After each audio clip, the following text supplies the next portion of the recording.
सद्गुरु श्री गंगागिरी महाराज की जय। सद्गुरु श्री नारायणगिरी महाराज की जय।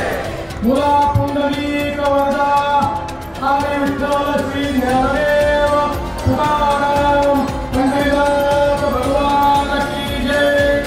माऊली ज्ञानेश्वर भगवान की जय।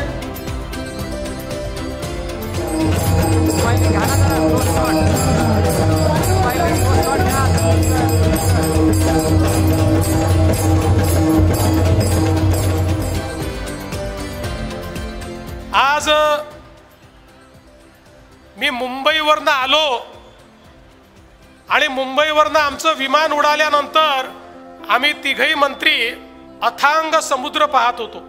त्यावेळी आम्हाला कल्पना नव्हती की या ठिकाणी सप्ताहाला आल्यानंतर जनतेचा समुद्र देखील आम्हाला पाहायला मिळेल। चराचरात वास करणारी गंगागिरी महाराजांची शक्ती आणि त्या शक्तीचं स्वरूप तुम्ही सगळी मंडळी या ठिकाणी आहात। तुमची शक्ती आणि तुमचा आशीर्वाद या ठिकाणी प्राप्त करतो।